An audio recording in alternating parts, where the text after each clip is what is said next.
ममता बहुत ही सीधी और प्यारी लड़की थी, वहीं सुनील एक सरल और आगे बढ़ने की सोच रखने वाला लड़का। सुनील, बेटा सुनील कहाँ है? अरे जरा एक गिलास पानी तो दे दो। हाँ माँ, अभी आया। क्या माँ, पानी तेरे सर के पास ही तो रखा है। क्या हो गया है, तबीयत खराब है क्या? अरे नहीं नहीं, वो उठने का मन ही नहीं कर रहा था, तो देखा ही नहीं। वैसे क्या कर रहा है? यहाँ बैठना मेरे पास। माँ पढ़ रहा था। वो क्या है ना, नौकरी में तो वक्त नहीं मिलता, अब ऑफिस से घर आकर ही तो वक्त मिलता है। अच्छा अच्छा ठीक है, पढ़ ले जा बेटा। सुनील पढ़ लिख कर और आगे बढ़ना चाहता था, लेकिन माँ की तबीयत खराब देखकर सोचता है कि शादी ही कर ले। कब तक माँ का ख्याल वो अकेले रख पाएगा? तो एक दिन, माँ, ये ममता है, मैंने इससे शादी कर ली है। तुम्हारी तबीयत भी ठीक नहीं रहती, तो मैंने सोचा शादी कर लेता हूँ। घर संभालने वाली और तुम्हें संभालने वाली कोई आ जाएगी तो अच्छा रहेगा। माँ अचानक से सामने बहू देखकर हैरान रह जाती है। बेटा, ये क्या बात होती है? न बैंड, न बाजा, न दहेज, न शगुन, ऐसा कैसे बहू आ गई? माँ तू तो जानती है, मैं नौकरी के साथ पढ़ाई कर रहा हूँ, तो कहाँ से इतना पैसा बचा पाता कि धूमधाम से शादी करता। वैसे भी माँ, लोग तो आकर खाकर निकल जाएंगे, इसलिए बस वैसे ही। माँ जी, मैं आपका ख्याल रखूंगी। वैसे भी ये आगे की पढ़ाई कर रहे हैं, अच्छा कुछ कर गए तो सबके दिन फिर से अच्छे आ जाएंगे। सास को ममता की बात ठीक तो लगती है, लेकिन मन में कहीं ना कहीं लगता है कि कहीं बहू बेटे को लेकर फुर्र ना हो जाए और फिर तो वो रह जाएगी अकेली। बेटा देख, मेरा जो कुछ भी है वो सुनील ही है, और सुनील का भी अब इस दुनिया में मैं ही हूँ और कोई नहीं। क्या सुनील? बिल्कुल माँ, लेकिन आज से ममता भी मेरे जीवन का अहम हिस्सा है, जैसे तू है। सास को बड़ा बुरा लगता है कि उसकी सल्तनत में कोई और हिस्सेदार कैसे हो सकता है। कैसे कोई और उसके 30 साल के बेटे की जिंदगी में अचानक से आकर बराबर का हिस्सेदार बन सकता है। देख बहू, मैं भले थोड़ा बीमार रहती हूँ, लेकिन इसका मतलब यह नहीं कि घर की चीजों में मेरा कंट्रोल खत्म हो गया है। मैं आज भी इस घर की रानी हूँ, समझी? बेटा सोचता है कि ये माँ को अचानक से क्या हो गया।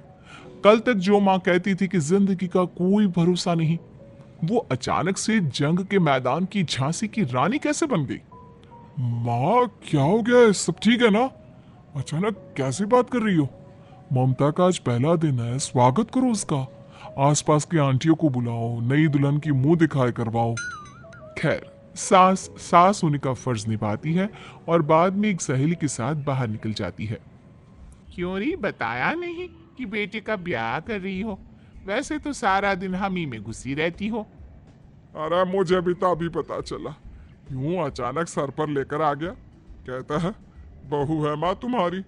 अब इसको भी इतना ही मैं प्यार करता हूँ जितना तुझे करता हूँ। लो जी, ये क्या बात होगी? क्यों इतना प्यार करता है? अरे माँ का प्यार तो ज्यादा होता है।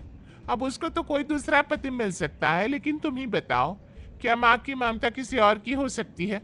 ना जी ना, बेटे को समझाओ ये बात। अरे क्या समझाऊं, मुझे तो खुद ही समझ में नहीं आ रहा कि क्या हो रहा है। जो बेटा कल तक माँ माँ करता था, अचानक से बीवी बीवी का राग आलाप रहा है। देखा, उसकी बीवी ना सुंदर और जवान है। सुंदरता के आगे तो एक से एक नहीं टिके, तो तेरा बेटा किस खेत की मूली है? सास को भी समझ में आ जाता है कि बहू की सुंदरता के आगे माँ का प्यार किसी काम का नहीं। उधर बीवी, ए जी, अम्मा जी सहेलियों को छोड़ने गई थी, अभी तक आई नहीं, हम देख आए क्या? अरे रहने दो ना, आ जाएंगी। कहाँ जाएगी, उनकी आदत है। एक बार जाती है तो पूरी पंचायत खत्म करके ही आती है। अच्छा ही है, खाना वाना खा कर गई होगी। छोड़ो ना, घूमेगी तो खाना पचेगा, नहीं तो ऐसे ही खाट पकड़ लेगी। बहू भी शांत हो जाती है। उधर सास सोचती है कि आज थोड़ा देर से ही घर जाती हूँ, जब बेटा परेशान होकर ढूंढेगा तब मजा आएगा। बीवी को खुद ही पता चल जाएगा कि माँ के आगे उसकी दाल नहीं गलेगी। लेकिन वहीं दूसरी ओर घर पर, ए जी, माँ जी अभी भी नहीं आई। हमको तो घबराहट हो रही है कि क्या करें, जाकर पता करे किसी के घर। अच्छा, कहाँ जाओगी ये भी बता दो।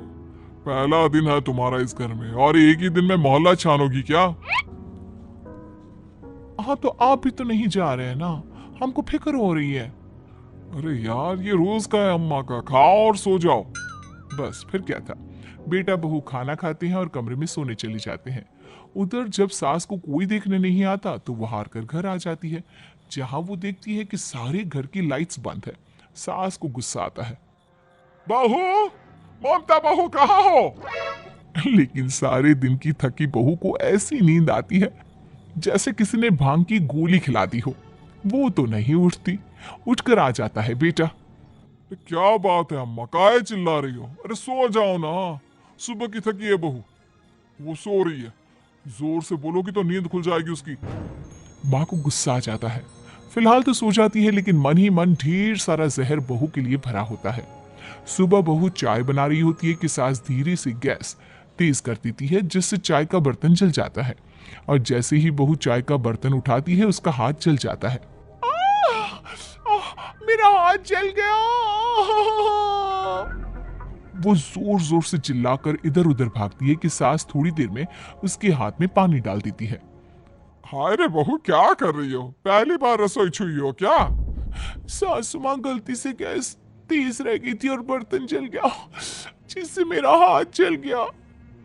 हाय रे, कितना गंदा दाग, छी छी छी छी।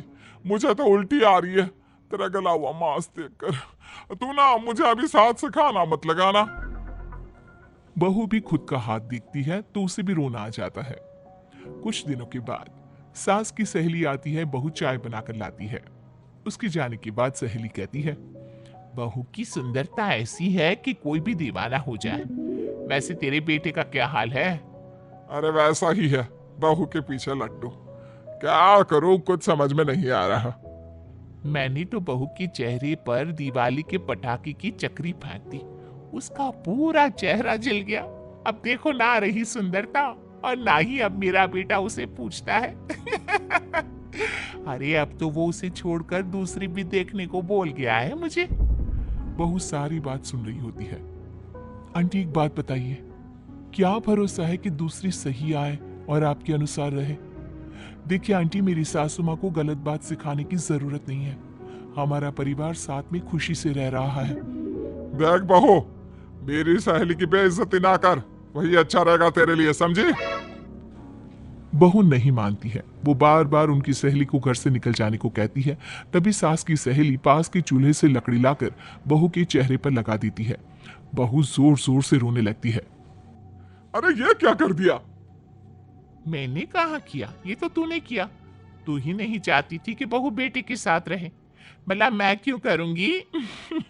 मैं तो चली, निपटो अब। बहू रो रही होती है, दर्द से चिल्ला रही होती है, लेकिन सास उसे डॉक्टर के पास नहीं ले जाती। तभी पति आता है। क्या हो गया ममता? ये दाग कैसे लगा? तुम कैसे जली? ममता कुछ नहीं कहती, बस दर्द से करा रही होती है। पति माँ की तरफ देखता है। हो ना हो माँ, ये पक्का आपका काम है। आप ही ममता से जला करती थी ना। देखना माँ, अब पुलिस आएगी, केस बनेगा, लेकिन पहले मैं ममता को अस्पताल लेकर जा रहा हूँ। सभी अस्पताल जाते हैं, जहां डॉक्टर ममता की सास से कहते हैं, आपने तो नहीं जलाया ना बहू को? अब ममता की सास के तो पसीने छूट रहे होते हैं। वो घबरा कर कहती है, ना ना डॉक्टर साहब, कैसी बात करते हैं? हम क्या जलाएंगे अपनी बहू को? डॉक्टर ममता के पति से पूछते हैं, देखिए, क्योंकि ये ससुराल में जली है तो मामला पुलिस का बनता है, तो आप पहले पुलिस को बुलाइए, तभी इलाज पूरा होगा। सास डर जाती है कि अब तो बच्ची जिंदगी जेल में ही रहना होगा। रहने दीजिए ना, पुलिस को क्यों बुलाना? सारी हंसी खत्म हो जाएगी जब पुलिस के डंडे पड़ेंगे। बहू को जलाना भले ही बहुत आसान हो, लेकिन उसके बाद सारी जिंदगी जेल की हवा खाना। सास डर जाती है। पुलिस आती है। पास लेटी दर्द से करा रही ममता स्टेटमेंट देती है। तो क्या हुआ था? कैसे जली आप? ममता पास खड़ी सास को देखती है।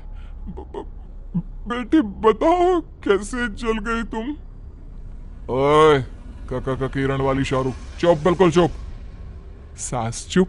सभी इंतजार करते हैं कि ममता क्या बोलेगी। जी, मैं खाना बना रही थी, लकड़ी उड़कर मेरे ऊपर गिर गई और मैं जल गई। सास बहू की बात सुनकर रोने लगती है। देखा माँ, कितनी समझदार है ममता। ये चाहती तो, हाँ बेटा, ये चाहती तो मैं आज जेल में होती। मुझे माफ कर दे। मैं आगे से अभी कभी ऐसा नहीं करूंगी। बहू के साथ मिलकर रहूंगी। मुझे माफ कर दे।